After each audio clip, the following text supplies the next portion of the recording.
കേരളത്തിൽ ഇന്ത്യയിലും വലിയ പണിയൊന്നും ആർക്കുണ്ടെന്ന് എനിക്ക് തോന്നുന്നില്ല. കാരണം ഇപ്പോൾ കോലഞ്ചേരി തന്നെ നോക്ക്, 40% ആളുകൾ എൻ്റെ പുറകെ കിടക്കണം. എന്തെങ്കിലും പണിയുണ്ടെങ്കിൽ നമ്മുടെ പുറകെ 24 മണിക്കൂർ നടക്കുക. എല്ലാ ദുബായിക്കാരനല്ലോ കാശ് കൊടുക്കണ്ട, അതിൻ്റെ മാഫിയ ഗ്രൂപ്പിൽ അവരെല്ലാം പൈസ കൊടുക്കണ്ടാവുമായിരിക്കും. പുറകെ നടന്നു കഴിഞ്ഞാൽ 1000 രൂപ വൈകുന്നേരം കൂലി തന്നേക്കാന്ന് വല്ലതും കൊടുത്തിട്ടുണ്ടാവുമായിരിക്കും. ആ ബൈക്കിലും കാറിലും ഒക്കെ ആയിട്ട് കുറേ എണ്ണങ്ങൾ നടക്കുന്നുണ്ട്. അപ്പോൾ എന്ന് പറഞ്ഞാൽ ആൾക്ക് പണിയില്ലാത്തതുകൊണ്ടാണ് ഇങ്ങനെ ഇങ്ങനെ നടക്കുന്നത്. പണിയുള്ളവരാ, എന്തെങ്കിലും ജോലിയുള്ളവനാണെങ്കിൽ രാവിലെ ജോലിക്ക് പോവില്ല. ഇത് ജോലിയില്ല, ഇങ്ങനെ വേറെ ഒരുത്തിൻ്റെ പുറകെ ഇങ്ങനെ നടന്നു കഴിഞ്ഞാൽ 1000 രൂപ കിട്ടും. അപ്പോൾ ഇപ്പോൾ ലോകത്ത് വേറൊരു സ്ഥലത്തും ഇത്രയും മോശമായ ഒരു ഇത് കാണില്ല. ഇപ്പോൾ നമ്മളിപ്പോൾ ഒരു യൂറോപ്യൻ രാജ്യത്താണ് പോകണമെങ്കിൽ ഒരാൾ പോലും, പിന്നെ ഇപ്പോഴും പറയാൻ പറ്റില്ല, ഈ ഡി കമ്പനി ഗ്രൂപ്പൊക്കെ വേണമെങ്കിൽ അവിടെ നമ്മളിപ്പോൾ യൂറോപ്പിലാണെങ്കിൽ അമേരിക്ക ആണെങ്കിലും കുറേ ആളിടാൻ കാശ് കൊടുത്ത് അവിടുത്തെ ഡോളറിൽ കൊടുത്ത് ചിലപ്പോൾ ആളിടുകയായിരിക്കും. നോർമലി ആളെ കിട്ടാൻ ബുദ്ധിമുട്ടാണ്, കാരണം ഓരോരുത്തർക്കും ഓരോ പണിയുണ്ട്.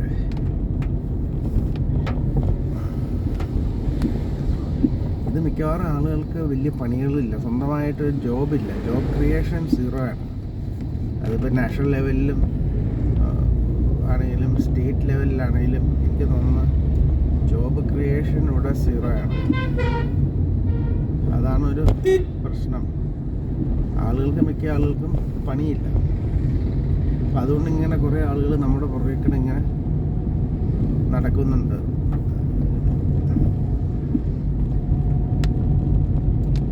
എനിക്ക് തോന്നുന്നു UAE-ലും വലിയ പണിയൊന്നും ഇല്ലയെന്ന് തോന്നുന്നു. അല്ലെങ്കിൽ ഇപ്പം ഞാൻ അവിടെ നിന്നൊക്കെ പോന്നിട്ട് 18 വർഷം കഴിഞ്ഞിട്ട് നമ്മൾ പുറകേക്കിടെ ആളിടുക എന്ന് പറഞ്ഞു കഴിഞ്ഞാൽ അവിടെ കൂടെ ഏതാണ്ടൊക്കെ വലിയ പണിയൊന്നും ഇല്ലയെന്ന് തോന്നുന്നു. കുറേ വലിയ പണിതിട്ടുണ്ട്, അതങ്ങ് എടുക്കാൻ ആരുമില്ല. ഈ മൊത്തം കട്ടപ്പുകയായിട്ടിരിക്കുക തോന്നുന്നു. കഞ്ഞി കുടിക്കാൻ ഗതിയില്ലയെന്ന് തോന്നുന്നു അവിടെയുള്ളവരും, UAE ദുബായിലിരിക്കണമെന്നൊന്നും. അല്ലിപ്പോൾ നമ്മുടെ പുറകേക്കിടെ ഇങ്ങനെ ആളായിട്ട് ഇങ്ങനെ നടക്കേണ്ട കാര്യമില്ലല്ലോ. അവിടെയൊക്കെ മിക്കവാറ് കഞ്ഞി കുടിക്കാൻ ഗതിയില്ലാന്ന് എനിക്ക് തോന്നുന്നു, UAE-ലും ദുബായിലും. അതുകൊണ്ടാണ് ഇപ്പം നമ്മുടെ പുറകേക്കിടെ ഇങ്ങനെ ആളിട്ട് ഇങ്ങനെ നടക്കുന്നത്. എന്തെങ്കിലും കഞ്ഞി കുടിക്കാൻ ഗതിയുണ്ടെങ്കിൽ നമ്മുടെ പുറകേക്കിടെ ഇങ്ങനെ ആളിട്ടുകൊണ്ട് നടക്കൂല. അവരവിടെ അവൻ്റെ പണി ചെയ്ത് അവിടെ എന്തെങ്കിലും ചെയ്യാനല്ലേ നോക്കുകയുള്ളൂ. ഇത് നമ്മുടെ പുറകെ ആളിട്ട് ഇങ്ങനെ നടക്കുന്നതിൻ്റെ അർത്ഥം തന്നെ അവർക്ക് വലിയ പണിയില്ല എന്ന് മാത്രമല്ല, അവിടെ സിറ്റുവേഷൻ വളരെ മോശമാണ് എന്നുള്ളതാണ്. അവിടേക്ക് ഏതാണ്ടൊക്കെ പണിതിട്ടിട്ടുണ്ട്, പക്ഷേ ഒരു മനുഷ്യനും എടുക്കണ്ടാവില്ലായിരിക്കും. കുറേ empty കോസ്റ്റ് ഹൗസസ് ബിൽഡിംഗ് ആയിരിക്കും. അത് എടുക്കാൻ ആളുണ്ടാവില്ല. പണിത കാശും പോയി വാടക കിട്ടുമെന്ന് വിചാരിച്ചായിരിക്കും പണിതിട്ട്. പക്ഷേ വാടകയ്ക്ക് എടുക്കാനായിട്ട് ആളുണ്ടായാലേ വാടകയ്ക്ക് എടുക്കുകയുള്ളൂ. അപ്പം മൊത്തത്തിൽ പൊളിഞ്ഞ് കിടക്കുക എന്ന് തോന്നുന്നു. ഈ കംപ്ലീറ്റ് പൊളിഞ്ഞ് കിടന്നതിന് കേട്ടാ തോന്നുന്നു. ഈ 18 വർഷം കഴിഞ്ഞ് നമ്മുടെ പുറകെ ആളിടുമോ? ഈ 18 വർഷം നമ്മുടെ പുറകെ ആളിടുമായിരിക്കും. എന്തോ അത് മൊത്തത്തിൽ പൊളിഞ്ഞു പോയി എന്ന് തോന്നുന്നു. UAE ദുബായ് ഒക്കെ മൊത്തത്തിൽ പൊളിഞ്ഞു പോയി എന്ന് തോന്നുന്നു. അബുദാബിയിൽ പിന്നെ കുറച്ച് ഓയിലുള്ളതുകൊണ്ട് അവർ കഞ്ഞി കുടിക്കണ്ടാവും. മറ്റവർക്ക് കഞ്ഞി കുടിക്കാൻ പോലുള്ള കാശുണ്ടെന്ന് എനിക്ക് തോന്നണില്ല. ദുബായിലുള്ളവർക്ക് കഞ്ഞി കുടിക്കാനുള്ള കാശുണ്ടെന്ന് തോന്നണില്ല. അപ്പോൾ അതാണ് നമ്മുടെ പുറകേക്കൊക്കെ ആളിട്ട് ഇങ്ങനെ നടക്കണേ. കഞ്ഞി കുടിക്കാൻ എന്തെങ്കിലും കാശുള്ളവരുണ്ടെങ്കിൽ നമ്മുടെ പുറകേക്കിടെ ആളുകളെ ഇങ്ങനെ പൈസയും കൊടുത്ത് വിടുകയില്ലല്ലോ. തീരെ കഞ്ഞി കുടിക്കാൻ ഗതിയില്ലെന്ന് തോന്നുന്നു ദുബായിലുള്ളവർക്ക്. അബുദാബിക്കാരന് ഇവിടെ കഞ്ഞി കുടിക്കാനുള്ള കാശുണ്ടാവും, കാരണം അവന് ഓയിലുള്ളതുകൊണ്ട്. മറ്റവൻ്റെ കയ്യിൽ കഞ്ഞി കുടിക്കാൻ പോലും കാശുണ്ടാവില്ല.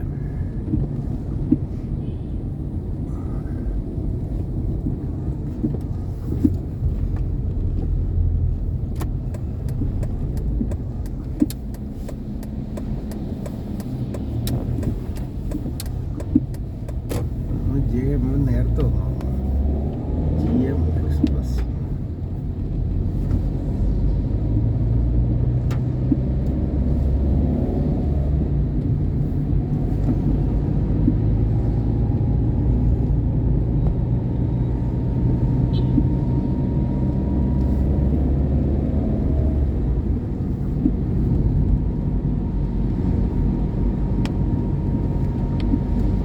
ആക്സിഡൻറ്റ് കഴിഞ്ഞാൽ പെട്ടെന്ന് ഇതിൻ്റെ ഇത് കുറഞ്ഞത്. അന്നേരം ഇവന്മാർ ഫ്രണ്ടിലത്തെ രണ്ടെണ്ണം 4 മാറ്റിയിട്ടുണ്ടോയെന്നറിയില്ല. 2 മാറ്റിയെന്നുള്ള ഉറപ്പാണ്. ഫ്രണ്ടിലത്തെ 2 മറ്റേ വീൽ ബെയറിങ് അവർ മാറ്റി ഏതോ ഡാമേജായി അവിടെ റീപ്ലേസ് ചെയ്ത വീൽ ബെയറിങ് ഇട്ട് നമ്മുടെ ഒറിജിനൽ ബെയറിങ് മാറ്റിയിട്ട് അവന്മാർ ഏതാണ്ട് ഡാമേജായ വീൽ ബെയറിങ് ഇട്ടു. അത് പിന്നെ അന്നത്തെ ആ ഒരു ആക്സിഡൻറ്റ് കഴിഞ്ഞ പിന്നെ സഡനായിട്ട് വണ്ടിയുടെ മൈലേജും കുറഞ്ഞു. ഈ നിപ്പോൺ ടൊയോട്ട 37 ആക്സിഡൻറ്റ് റിപ്പയറിന് 1 മാസം കൊടുത്തു, 2 തവണയായിട്ട് കൊടുത്തു. എനിക്ക് തോന്നുന്നു ആദ്യത്തെ തവണ കൊടുത്തപ്പോഴാണ് പെട്ടെന്ന് മൈലേജ് കുറഞ്ഞത്. 1 മാസം അവരുടെ വർക്ക്ഷോപ്പിൽ വണ്ടി ഉണ്ടായിരുന്നു. അന്ന് ഇവന്മാരാ 4 ടയറിൻ്റെ വീൽ ബെയറിങ് മാറ്റി, അത് 2 ടയറിൻ്റെയാണ് മാറ്റിയെന്നറിയില്ല. 2 ടയർ മാറ്റിയെന്നുള്ള ഉറപ്പാണ്, കാരണം ലെഫ്റ്റും റൈറ്റും പ്രശ്നമുണ്ട്. ആ സമയത്ത് ആക്സിഡൻറ്റ് റിപ്പയറിന് കൊടുത്തപ്പോൾ അവിടെ ഏതായാലും റിപ്പയർ ചെയ്യാനായിട്ട് വണ്ടികൾ വരുമല്ലോ, അവരുടെ വീൽ ബെയറിങ് മാറ്റിയത് അവിടെ കിടക്കണ്ടാവില്ലോ, കേടായത്. അതെടുത്ത് നമ്മുടെ ഒറിജിനൽ നല്ല സാധനം എടുത്ത് മാറ്റിയിട്ട് അവന്മാർ അത് പിടിപ്പിച്ചു.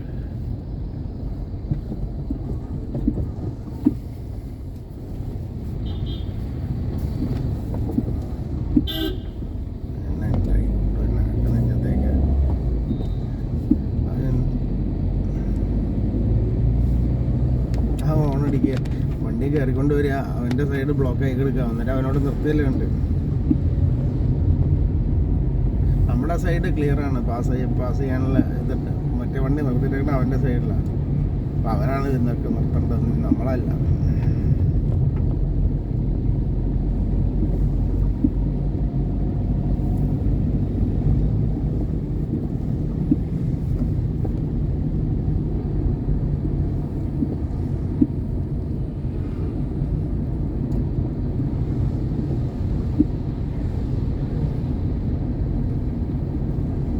ഇത്രയും വലിയ കുടുംബളവിൽ നമ്മൾ ഓവർടേക്ക് ചെയ്യാനായിട്ട് റൈറ്റ് കീപ്പ് ചെയ്ത് പോകുന്ന അത്ര സേഫ് അല്ല.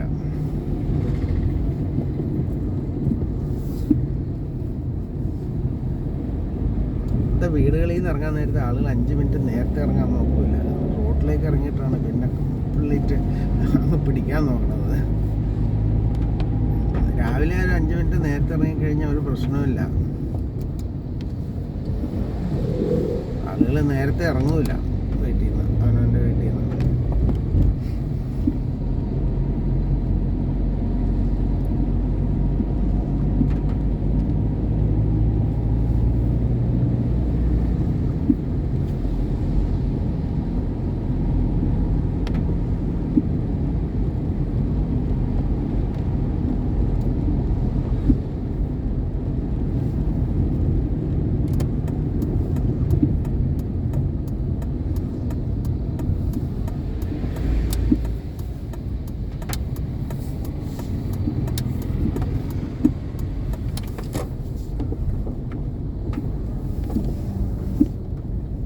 ആദ്യം പറഞ്ഞ പോലെ ഗൾഫിൽ എനിക്കൊന്ന് വളരെ പത്തറ്റിക്കാൻ സിറ്റുവേഷൻ എന്ന് തോന്നുന്നു. എന്തെങ്കിലും കഞ്ഞി കുടിക്കാൻ വഴിയുണ്ട് അവന്മാർ എൻ്റെ പുറകെ ആളിട്ടുകൊണ്ട് ഇങ്ങനെ നടക്കില്ല, ഡി കമ്പനിക്കാരന് കാശും കൊടുത്ത് ആളിട്ട്. അവിടെ നിന്ന് എനിക്ക് തോന്നുന്ന കഞ്ഞി കുടിക്കാൻ ഗതിയില്ല എന്ന് തോന്നുന്നു. 10-18 വർഷം കൊണ്ട് ഏതാണ്ട് അവിടെ പട്ടയം പടയം മുടക്കി കഞ്ഞി കുടിക്കാൻ നിർത്തിയില്ലാത്ത രീതിയിലേക്ക് മാറിയെന്ന് തോന്നുന്നു ദുബായിൽ. അബുദാബിക്ക് പിന്നെ ഓയിലുള്ളതുകൊണ്ട് കഞ്ഞി കുടിക്കണ്ടാവും, ഇവർക്ക് കഞ്ഞി കുടിക്കാനുള്ള കാശൊന്നുമില്ല എന്ന് എനിക്ക് തോന്നുന്നു. അതാണ് നമ്മുടെ പുറകെ ഇങ്ങനെ ആളിട്ട് ഡി കമ്പനിക്കാരനൊക്കെ ഇട്ട് ഇങ്ങനെ നടക്കണം. പാകിസ്ഥാനിൽ പിന്നെ പണ്ട് പോലെ കഞ്ഞി കുടിക്കാൻ പൈസ ഇല്ലല്ലോ. ഈ ഗൾഫ് രാജ്യങ്ങളുടെ കയ്യിൽ നിന്ന് പോയി ചട്ടി എൻ്റെ പിച്ചച്ചട്ടി പോലെ ഇങ്ങനെ ഇട്ടിക്കൊണ്ട് എടുക്കില്ല. അല്ലെങ്കിൽ പാകിസ്ഥാൻ്റെ തന്നെ മാങ്ങാത്തുലിയുള്ള ഒരു മാങ്ങാത്തുലിയില്ല. അമേരിക്കയുടെ ഇപ്പോൾ ഇടയ്ക്ക് പച്ചച്ചട്ടി നിട്ടും അല്ലാത്ത സമയത്ത് പാകിസ്ഥാനിൽ ഗൾഫ് രാജ്യങ്ങളെടുത്ത് പോയി പിച്ചച്ചട്ടി കാണിക്കും. വല്ലതും തരണേ വല്ലതും തന്നെ എന്ന് പറഞ്ഞു.